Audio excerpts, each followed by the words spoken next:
Bonjour à tous les amis, bienvenue sur ma chaîne. Aujourd'hui, on va faire une petite update sur le marché pour voir comment ça évolue. Donc on est un peu en train de dump, voilà, pour l'instant. Surtout avec les news macroéconomiques, géopolitiques pour l'instant qui sont vraiment pas bonnes. Voilà, donc pour l'instant, c'est pas bon du tout. Les USA sont à deux doigts de rentrer dans le tas. Voilà, en plus de ça, on a l'Iran qui va. Ça, c'est des choses que je vous ai partagées dans mon groupe Telegram, évidemment, sur lequel je vous invite, hein. Vous pouvez scanner ce QR code ou prendre le lien dans la description et en commentaire épinglé. Mais voilà, en fait, on a le détroit d'Ormuz qui va être bientôt bloqué. Enfin, en tout cas, c'est ce qu'ils ont annoncé, l'Iran. En fait, il y a énormément de pétrole mondial qui transite par là, mais pas uniquement du pétrole d'ailleurs. Il y a énormément voilà, de matières premières. Donc en fait, beaucoup d'échanges passent par là. Et si jamais on bloque ça, en fait, ça risque de foutre un joyeux bordel donc dans les prix, hein, surtout dans la hausse explosive du pétrole, inflation globale, voilà, on risque un crack boursier sur certains pays et un effondrement des altcoins, bien sûr, parce que ce sera énormément de facteurs d'instabilité. Mais comme je vous ai dit, hein, donc à court terme, ça peut être le sang et le carnage, mais à moyen terme, en fait, à moyen long terme, on pourrait créer en fait un stimulus de type Covid-19, voilà, donc un espèce de Covid 2.0. Donc on va regarder ça de façon plus en détail sur les charts. On a aussi, bah, du coup, voilà, la véritable guerre va commencer. Donc, on a plusieurs pays qui commencent à chercher à s'en mêler. Trump voilà, retournement de veste, qui a envie de s'en mêler aussi. Donc voilà. Donc, pour l'instant, c'est quand même pas mal bearish. En fait, ça risque d'apporter énormément d'instabilité. Et en fait, tout ça, c'est de type Black Swan. C'est-à-dire que c'est quelque chose que la charte ne peut pas prévoir et ne peut pas anticiper. Donc là, on peut faire toutes les analyses qu'on veut, hein, et toutes les patterns qu'on veut. Malheureusement, bah, parfois, voilà, il y a des choses dans la vie qui se passent comme ça, comme le Covid, comme voilà, la guerre Iran-Israël, comme il y avait aussi, voilà, en 2022, c'était l'invasion de l'Ukraine. Voilà, ça, c'est des choses que les chartes et les indicateurs ne peuvent pas prévoir, malheureusement. Mais il faut quand même anticiper. Mais heureusement, on a beaucoup d'indicateurs qui nous indiquent des niveaux clés. Et pour l'instant, les amis, voilà, tous les niveaux clés sont maintenus. Donc pour l'instant, il n'y a aucun lieu à la panique, même si, voilà, en plus on est en train de crash en direct, c'est une dinguerie. Mais je vais vous montrer de toute façon sur les charts. Juste avant ça, les amis, j'aimerais vous rappeler que dans mon lien, vous avez tous mes liens partenaires. Voilà, les liens partenaires qui ne sont pas des liens parrainage classiques. Donc en fait, ça vous donne énormément de bonus par rapport au juste bonus classique qui se cumule avec, évidemment. Donc sur Zumex, par exemple, vous avez 50 $ via mon lien en bonus immédiatement dès que vous déposez 100 $ de dépôt. C'est distribué tous les jeudis, je rappelle juste ça. Voilà, donc Mexé, donc vous avez jusqu'à 8000 $ à choper via vos bonus et enfin, via vos volumes. Donc quand vous tradez sur la plateforme, à chaque fois vous avez des paliers à atteindre et vous pouvez avoir jusqu'à 8000 $ en tout. Et BingX, voilà, jusqu'à 5000 $. Par contre, BingX, je tiens à rappeler aussi que les bonus sont verrouillés sur certaines paires et certains leviers. Voilà, donc tout le reste, c'est des liens de parrainage classiques, hein, donc voilà, je vous laisse ça, si jamais vous voulez profiter de certaines offres. Avant de commencer, les amis, je vais faire aussi une réponse à un commentaire, donc c'est une réponse de Lulu, que j'ai trouvé super pertinente. Alors, il me disait quoi? Donc, bonjour Préda, tes vidéos bouillonnent d'une quantité d'infos. C'est vrai qu'avec le temps, on a vu à s'habituer, donc ça c'est cool. C'est pour ça que j'essaie de faire de plus en plus concis quand même et se concentrer sur l'essentiel. Juste une petite remarque question. Tu m'as toujours dit que si on coupait les chandelles d'un falling wedge, ce n'était pas valable. Pourtant, c'est ce que tu fais dans le gros falling wedge du XRP. Tu l'as carrément raboté au-dessus. Et voilà, ça c'était une excellente question d'ailleurs. Pourquoi? Parce que c'était une question qu'on m'a plusieurs fois posée dans le groupe et c'est vrai que autant que ça profite à tout le monde, voilà, donc le mieux c'est que je vous l'explique maintenant.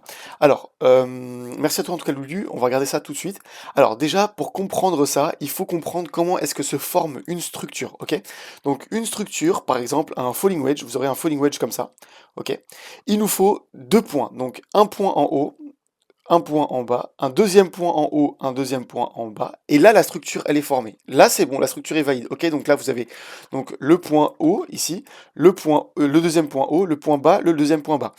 Attention, c'est bien dans cet ordre-là, d'accord? Donc une autre chose qui est pas possible, c'est faire un point haut ici, un point bas ici, un point plus haut ici, un point plus bas ici, et un deuxième. Deuxième point, voilà. Ça, c'est pas valable. Pourquoi? Parce que les deux points doivent être consécutifs. Donc, deux points consécutifs en haut, deux points consécutifs en bas, et par la suite, c'est un fake out. Mais à partir du moment où là, c'est comme ça, c'est mort, ok? Donc, si jamais ça fait un, 2, ok?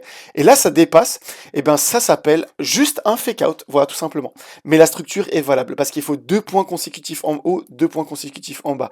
Et donc, ce que tu me disais donc sur le XRP le 13 mai, voilà, bah, très très bien vu d'ailleurs, eh bien c'est un fake out. Pourquoi? Parce que nous avons un point haut, voilà, consécutif, et là nous avons trois points bas consécutifs. Donc la structure est totalement valable.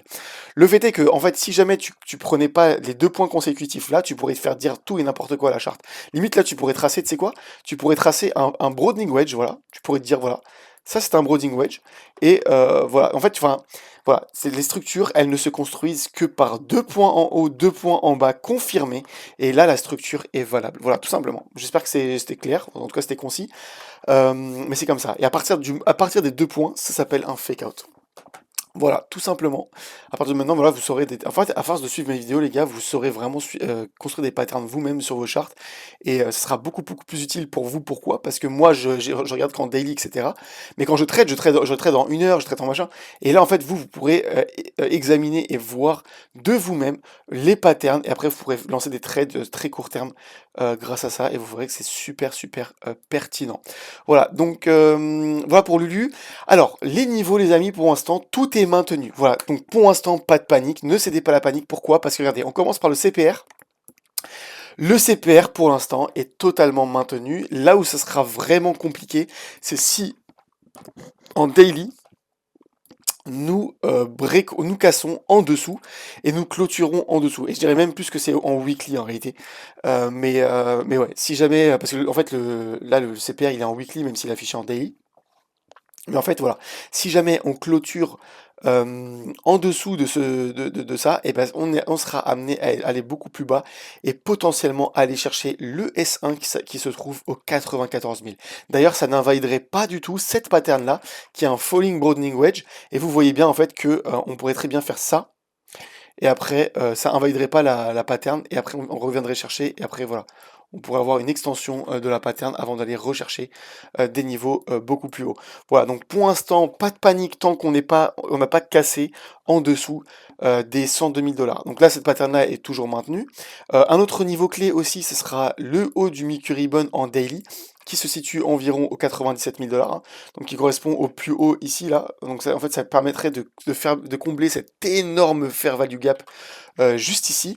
Donc voilà, donc là en fait, si jamais on a voilà, une news qui est absolument abominable avec Trump, etc., eh bien on pourrait être amené à retracer, si jamais on casse le CPR, l'un des premiers niveaux de rebond, ce serait les 94 000, et sinon ce sera voilà, les 97 000, sinon ce sera les 94 000. Voilà, donc ça c'est pour ces patterns-là. On va regarder juste vite fait les autres. Donc le broadening bottom, malheureusement, on a réintégré, voilà, même en weekly, hein. Même en weekly. Alors maintenant, ce qu'on pourrait faire, c'est clairement un fake out. Donc si jamais, par exemple, on clôture en weekly et qu'on réintègre immédiatement, eh bien cette partie-là sera considérée comme un fake out avant de repartir vers sa target. Voilà, donc voilà, prudence de manière imminente sur le broadening bottom, parce que malheureusement, bah, voilà, la structure est cassée. Et on pourrait être amené à retracer beaucoup plus bas, donc comme je vous ai dit, 94 000 dollars, ce serait vraiment pas déconnant comme target. En fait, ça comblerait aussi énormément de FVG en weekly. En ce qui concerne donc le Wake Off Cycle, ouais, là je vais vraiment passer super vite fait, hein, c'est vraiment une petite update avant d'aller à la salle vite fait, hein. Donc voilà, en ce qui concerne le Wake Off Cycle, eh bien comme je vous ai dit les amis, voilà, on avait la ligne ici, et en fait vous voyez en dessous de la ligne, on va retracer une fois, même deux fois plus profondément en dessous de cette ligne-là, et malheureusement ce qu'on pourrait faire, c'est retracer jusqu'au 94 000 ici. Enfin, en fait, voilà, faire un espèce de broadening wedge, comme je vous avais expliqué il y a longtemps. En fait, c'est le scénario que j'avais privilégié au début, même si pour l'instant on se maintenait bien. Mais voilà, en fait, ce serait de combler donc ces fair value gap ici, faire un falling broadening wedge ou falling wedge ou peu importe, jusqu'au 94 000, et ensuite aller retester avant de repartir, rebondir et repartir sur un markup phase exactement comme nous le montre ce schématique. Voilà. Donc là, c'est en fait, si vous regardez ici, en fait, on a exactement l'accumulation, le spring qui est juste ici. Voilà, le breakout qui nous amène à un throwback. Donc throwback, en réalité, on l'a même pas fait pour l'instant. On l'a même pas fait, mais c'est pas grave. En fait, sur moi, c'était fait en daily. Ensuite, LPS, réaccumulation, voilà. Donc LPS ici, markup phase ici. Et en fait, après, ce qu'on nous attend, c'est la correction. Donc une correction qui pourrait nous amener voilà, plus bas jusqu'aux 94 000 dollars avant de repartir exécuter ce wake-off cycle. Ici, alors voilà, là on a le canal descendant. Alors juste repasser en daily pour qu'on ait quand même plus de visibilité. On avait rebondi pixel près dessus, mais pour l'instant, voilà, on est peut-être amené à retourner dessus et retourner dessus pour rebondir, même on peut rebondir plusieurs fois hein, et exécuter le falling wedge. Donc en fait, le falling wedge que je vous ai montré sur la pattern précédente, il peut très bien se faire comme ça, vous voyez? Et voilà, faire un espèce de falling wedge comme ça, en support de ce canal descendant. Canal descendant qui, je rappelle, est bullish en fait. Même si jamais on vient rebondir dessus une fois, deux fois, il reste bullish. Et voilà, on pourrait s'en servir en tout cas comme support. Malheureusement, on avait rebondi vraiment quasiment pixel près dessus, mais malheureusement, bon, voilà, bah, faut voir en fait jusqu'à où on pourra retracer. Malheureusement, en fait, c'est que là, je peux pas vous donner de target clair.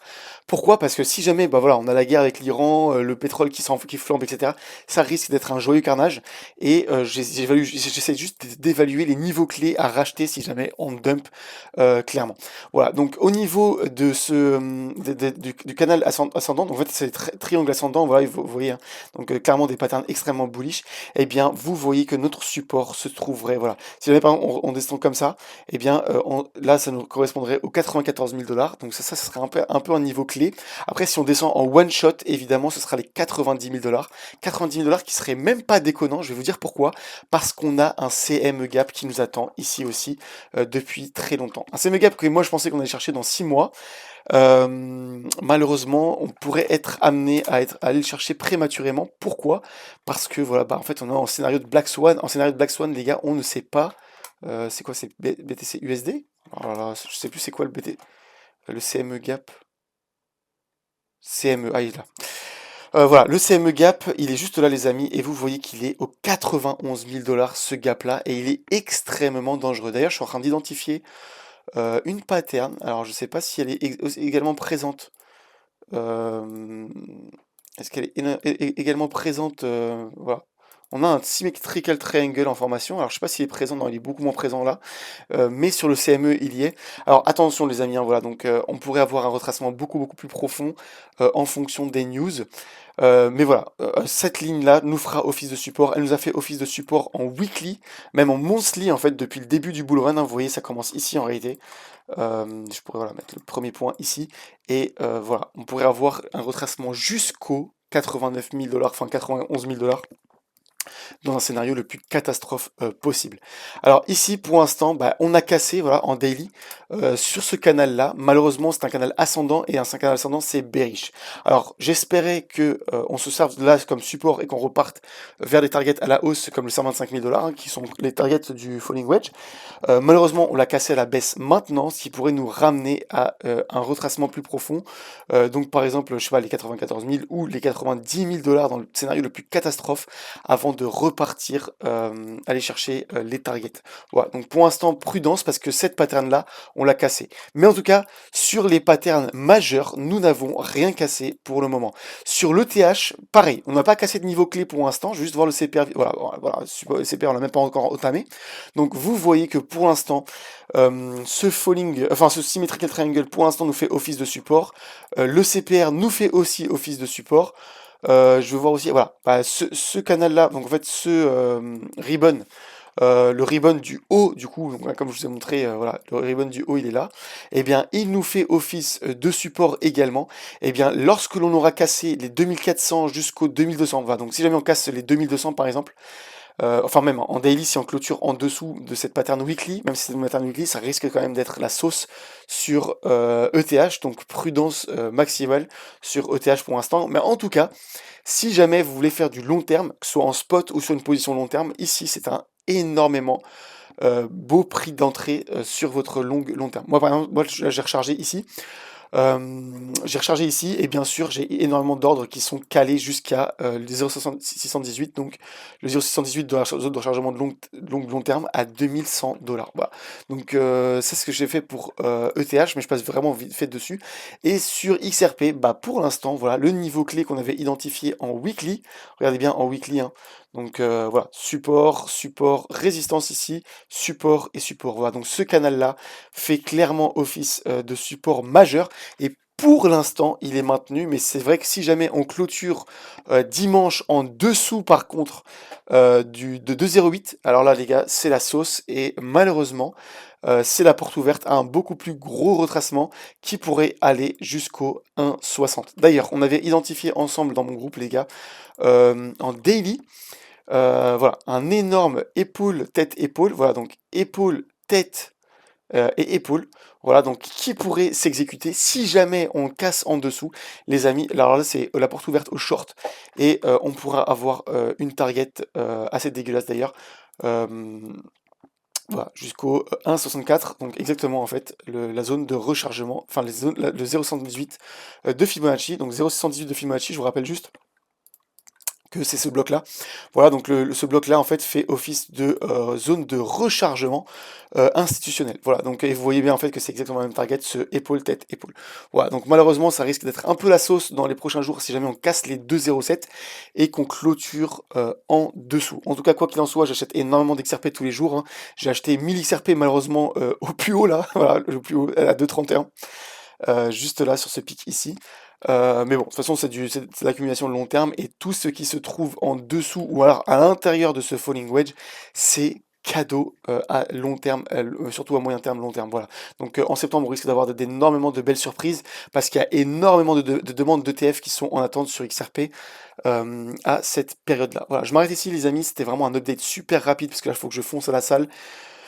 Pour pas que je sois en retard, je vous dis, prenez soin de vous, on surveille tout ça de toute façon sur le canal, n'hésitez pas à rejoindre le canal évidemment. D'ailleurs, il y en a plein des gars qui me demandent à rejoindre, et qui me disent: «Ouais, j'étais un ancien membre, machin». Alors les gars, je suis désolé, mais si vous avez quitté, bah, c'est la même règle pour tout le monde.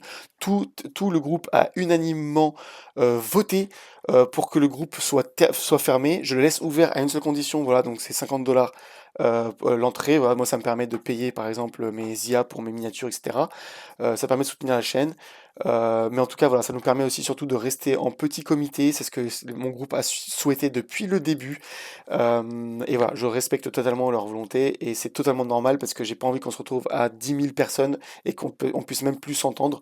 Là, voilà, on se connaît tous quand même plus ou moins très bien quand même maintenant. Et on suit le bull run tous ensemble, un peu comme une famille, et c'est ce que je cherchais à créer avec mon groupe. Voilà. Mais en tout cas, n'hésitez pas à rejoindre le canal sur lequel je vous donne toutes les news, et ça c'est totalement gratuit. Vous avez juste à cliquer sur le QR code ou le lien dans la description et en commentaire épinglé. Je vous dis, prenez soin de vous les amis, à la prochaine, et surveillez bien vos stop loss. Ciao ciao.